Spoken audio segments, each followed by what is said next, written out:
जय हिंद दोस्तों, मैं आपका अपना खान साहब आपको आज कंपनी में कोटेशन कैसे दिया जाता है उसका दांव पेच हम आपको सिखाएंगे और इसकी सारी बारीकियां, सारी टेक्निक आपको बताएंगे। इस वीडियो को अच्छे ढंग से देखिए। आपको क्या लगता है कि अगर आपके पास करोड़ों रुपए हैं और आपके पास बड़ी बड़ी मशीनरीज हैं तो आप किसी भी प्लास्टिक स्क्रैप का टेंडर हासिल कर लेंगे? अगर आप ऐसा सोचते हैं तो आप गलत सोचते हैं, क्योंकि सबसे पहले आपको आना चाहिए कोटेशन लिखना। अगर आपको कोटेशन तैयार करना, लिखना और उसके दाव पेच आते हैं तो आपके पास पैसे ना भी हो ना, तभी भी आप स्क्रैप का टेंडर हासिल कर सकते हैं और पैसा कमा सकते हैं, क्योंकि दिमाग से पैसा कमाया जाता है, पैसे से दिमाग नहीं कमाया जाता। तो आइए हम आपको दिखाएंगे किस तरह कोटेशन लिखते हैं। दोस्तों, अब आपकी स्क्रीन के सामने जो दिख रहा है वो है कोटेशन की हार्ड कॉपी। अब कोटेशन हमेशा, अगर आप स्टैंडर्ड काम करना चाहते हैं तो आपके पास लेटर हेड होना चाहिए, पर अगर आपके पास लेटर हेड नहीं है तो पीडीएफ की एक लेटर हेड की कॉपी होनी चाहिए और जब भी आपको जरूरत पड़े आप उसको प्रिंट मार के काम कर सकें। आपको दिखाने के लिए एमएस ट्रेडर ने ये कोटेशन बनाया। देखिए, कोटेशन में हमेशा याद रखिएगा आपका लोगो होगा, आपके कंपनी का नाम होगा, आपके कॉन्टैक्ट डिटेल्स होंगे और कोटेशन का टाइटल होगा। उसके बाद पूरा पेज ब्लैंक होगा और नीचे आपका कंपनी का वेयर हाउस का या मैन्युफैक्चरिंग यूनिट का address, email ID, GST number और सिग्नेचर के लिए सिग्नेचर लैंडमार्क। हाँ, इस पे आपको इस तरह का स्टैम्प भी लगता है, पर अब आपको खान साहब स्टैम्प मार के दिखाएंगे। खान साहब स्टैम्प मार के दिखाइए। देखिए, खान साहब यहाँ पे स्टैम्प लगा के यहाँ पे मारेंगे। हाँ, अब यहाँ पे खान साहब अपनी सिग्नेचर मार दीजिए। तो देखिए, अब ये खान साहब ने सिग्नेचर भी मार दिया। अब ये आपका कोटेशन हो गया वैलिड। अब कोटेशन में यहाँ पे आप तारीख लिखेंगे, यहाँ पे आप लिखेंगे किस कंपनी को आप कोटेशन दे रहे हैं। कोटेशन लिखते वक्त इस बात का आपको ख्याल होना चाहिए कि अगर कंपनी बड़ी है तो वहाँ पे आप हमेशा परचेज डिपार्टमेंट को ये कोटेशन जो है इशू करेंगे। अब परचेज डिपार्टमेंट वो डिपार्टमेंट होता है जो खरीदना और बेचने का लेन देन देखता है। अब जैसे कि हम दे रहे हैं एचडीपी ब्लैक और ब्लू बैरल का कोटेशन। अब इसमें सब टाइप भी है, तो आपको यहाँ पे टाइटल लिखना है। ये टाइटल आ गया, फिर उसके बाद सब टाइप कि जैसे 35 लीटर वाला है, 50 लीटर वाला है, 100 लीटर वाला है, 200 लीटर वाला है। ये दोनों तरफ ये ड्रम्स है।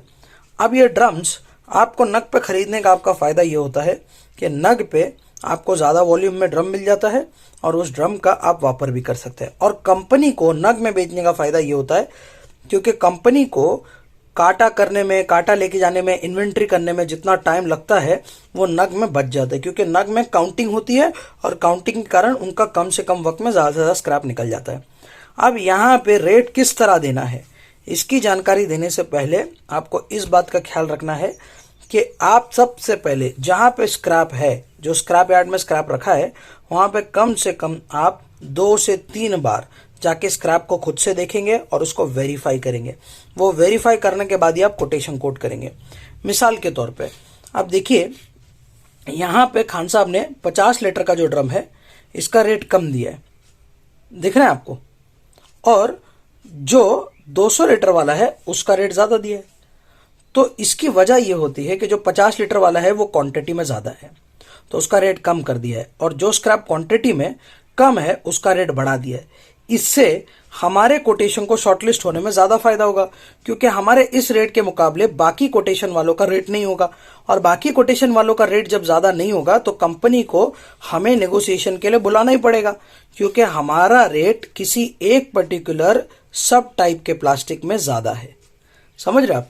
तो ये खेल होता है, जो क्वांटिटी में ज़्यादा है उसका रेट कम दे दीजिए और जो क्वांटिटी में कम है उसका रेट ज़्यादा दे दीजिए। इससे बाकी कंपटीशन के मुकाबले आपका कोटेशन उठ के दिखेगा। ये होता है कोटेशन का खेल।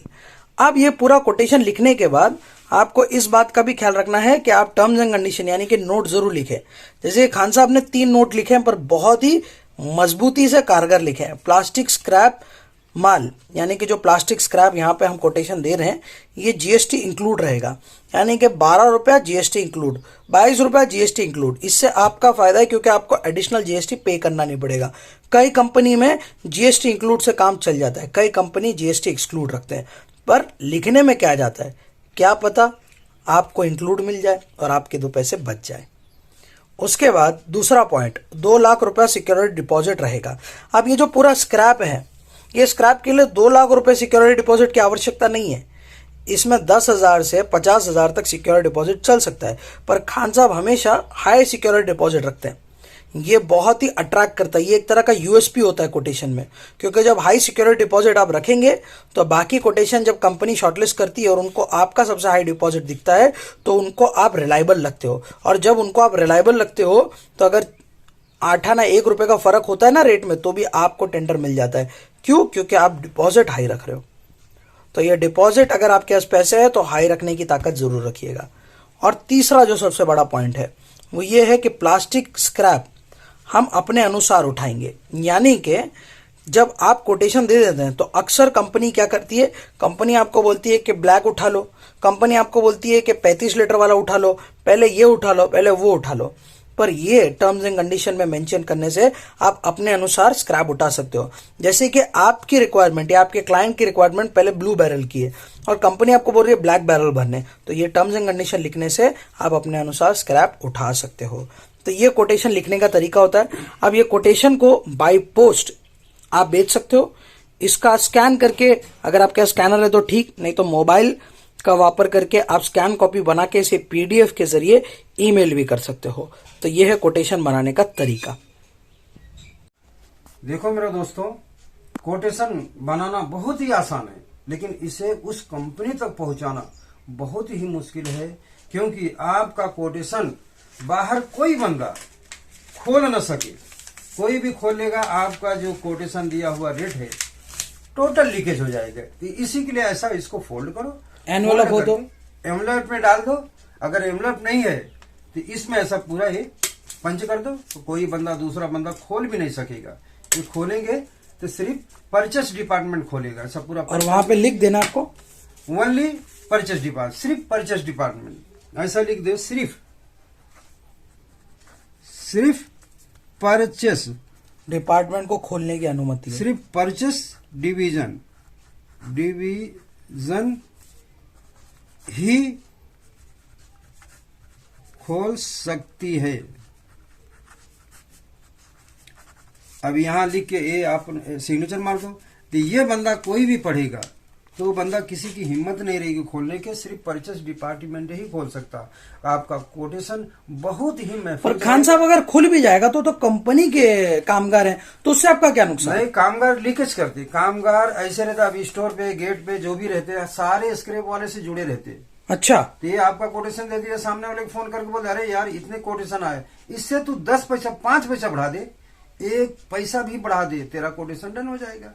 तो ये डर, ये कोटेशन को डर इस बात की रहती कि आपका रेट लीक नहीं होना चाहिए, ये मेन मुद्दा रहता। अच्छा, इसीलिए पैकिंग फुल पैकिंग में दिया जाता। कोशिश करो आप खुद परचेस डिपार्टमेंट को जाके दो। अच्छा, पर अगर ईमेल करे तो ये टेंशन नहीं होता है? ईमेल किया तो परचेस डिपार्टमेंट के नाम से ईमेल करो तो हाँ, वही उनके पास ही आता। हाँ, पर अगर हार्ड कॉपी रहा, जैसे कि कागज पे लिख के दे रहे हो, तब ये परेशानी आती है। तब परेशानी आती है। जरूरी है खुद जाके देना, नहीं तो ईमेल कीजिए परचेस डिपार्टमेंट को। ऐसा इससे उससे भेजना तो कैसा, ये सारे लिखना जरूरी है, खुद हाथ से देना बहुत ही जरूरी है। नहीं दे सकते हो ये सब लिख दो, सारे उसमें ऑप्शन लिख दो कि भाई सिर्फ परचेस डिवीजन ही खोल सके। और खान साहब, सिक्योरिटी के पास अगर देना पड़ा तो देना चाहिए कि नहीं देना? नहीं, सिक्योरिटी के पास भी मत दो, कोई ऑफिसर के पास मत दो, सिर्फ परचेस को ही दो। सिक्योरिटी देंगे वो कोई भी बंदा आएगा, अरे क्या है, किसका है, अरे ये कोटेशन देगा, अरे किसका, लाओ खोल के देखूं, खोल के देखेंगे, हर एक बंदा खोल के देखता। अच्छा, तो इससे रेट लीक हो जाता है? हाँ, रेट लीक होता है। अच्छा खान साहब, अब आखिरी चीज ये पूछनी है कि समझिए आपका कोटेशन में रेट हाई है, हाँ, और कंपनी आपको फिर भी फोन करके बोलती है कि आपका कोटेशन में खान साहब रेट थोड़ा कम है, हाँ, सामने वाला थोड़ा रेट ज्यादा दिया है, तो ऐसे वक्त में क्या दांवपेच खेलना चाहिए? क्या रहता, 4-5 कोटेशन जो हाई रहता उसी पे दांवपेच पूरी कंपनी खेलती, वापस करती है। तो वापस आप 4 आना 8 आना आगे पीछे करते जाओ, बस 4 आना 8 आना करो, ओके करो, डन करो। मतलब हमेशा रेट दो, हाँ, तो उसमें 1 से 2 रुपए का फर्क रख के दो। हाँ, उतना, हाँ, वो अपने हाथ में होना चाहिए। हाँ, उतना होना चाहिए। अब बढ़ाना है तो सिर्फ 4 आना 8 आना, 4 आना 8 आना 10 पैसा, बस। फिर धीरे धीरे आते वो फरेंगे। वो अगर आप उनके टारगेट में आप नजदीक हैं तो आपको 10 बार फोन करेंगे, यहाँ तक वो 12 बजे रात को ही फोन करेंगे। अच्छा, तो अगर वो आप उनके टारगेट में हो कि ये बंदा बढ़ सकता है, हाँ, 4 आना 10 पैसा, 4 आना 10 पैसा, बस। इससे बढ़। पर अगर खान साहब कभी कभी वो बोलते हैं कि नहीं खान साहब आपका रेट कम है, जैसे मिसाल के तौर पे आपने 40 रुपए दिया है और कंपनी वाला बोल रहा है कि मेरे को सामने ने 42 रुपए दिया है, यानी कि 42 रुपीज दिया है, खान साहब पर आपकी सर्विस पसंद है इसके लिए हम आपको फोन किए, आप थोड़ा बढ़ जाओ, तो इसका मतलब कंपनी क्या हमको झांसा देती है? झांसा भी देती है, और बशर्ते अगर वो 42 रुपया सामने वाला दिया है तो आप 41 दो, 1 रुपया कम ही दो। अच्छा, अगर वो 41, वो कंपनी खुद झूठ बोलती है, कंपनी अच्छा। हमेशा झूठ बोलती, 1-2 रुपया बढ़ा के बोलती है। अगर किसी ने 40 दिया है हाँ, तो ही कंपनी आपको 42 रुपया बोल रही, तो आप 42 में मत जाओ। अगर वो बोलते कि 42 रुपया में हमें एक बंदा कोटेशन दिया है, खान साहब आपका बहुत रेट, अब 41 में डाल के हट जाओ, नहीं सर इसके आगे मेरी बजट नहीं। अच्छा। फिर वापस कॉल आएगा, नहीं सर इसके आगे बजट नहीं। अच्छा। फिर वापस कॉल आएगा, नहीं सर इसके आगे बजट नहीं। चौथा कॉल आपको डन का आएगा, ओके। अच्छा, और ऐसे में कभी ऐसा बोल सकते हैं खान साहब कि ठीक है अगर सामने वाला इतना रेट दिया उसका कोटेशन शो कीजिए? हाँ, ऐसे तो बोलो। जैसे कि अगर एक कंपनी बोल रही कि सामने वाले को 45 रुपया रेट आया है, खान साहब आप 42 रुपया है, ठीक है, मेरा उसका कोटेशन दे दीजिए, मैं 1 रुपया और बढ़ा देता हूँ। मतलब कोटेशन दिखा दीजिए, मैं 1 रुपया और बढ़ा देता हूँ, ऐसा आप करो। नहीं तो कभी कभी टेंडर ऐसा भी रहता, अगर रिस्क लेना पड़ता, अगर आपके अंदर गट्स है तो सिर्फ इतना ही बोल दो, जितने भी कोटेशन आए हैं उन कोटेशन में मेरा 10 पैसा सबसे ज्यादा रहेगा। मतलब हमेशा ये नोट में लिख सकते हैं ये लास्ट चाल है, नोट में नहीं लिखे। अगर उनका कॉल आया तो आपकी कंपनी अपने तरफ से हर कोटेशन को ऊपर 10 पैसा बढ़ा सकती है। अच्छा, ये मतलब फोन पे बोलना है हाँ, आपको? फोन पे बोल सकते हो, तो अथॉरिटी दे दो उनको, ये कर देंगे, तो फिर सवाल ही नहीं उठता। अगर वो 45 बोल रहे तो 10 पैसा कोई फर्क नहीं पड़ता। लेकिन उस पर भी ऑप्शन है कि सामने वाले कोटेशन आप दिखाओ मुझे। अगर वो बढ़ा दिए, चलो खान साहब आपका डन हो गया, वहां जाओ, वहां जाने के बाद उस बढ़ाया हुआ कोटेशन आपको देखना पड़ेगा, वो देखो, फिर आप ओके कर दो, माल उठाओ अपना। मेरे दोस्तों, अभी जो ये वीडियो कोटेशन के ऊपर बनाया है, कंपनी में कैसे कोटेशन दिया जाता है, इस विषय में अगर कुछ भी थोड़ी सी बारीकी अगर रह गई, आपको जानकारी नहीं हासिल हो पा रही, तो आप हमारे फोन पर कॉल कीजिए। अल्लाह की रिज़ा के लिए सारी दिल से आपको पूरी जानकारी दी जाएगी। और अभी के लिए मैं इजाजत चाहता हूँ। अस्सलाम वालेकुम, जय हिंद, जय महाराष्ट्र।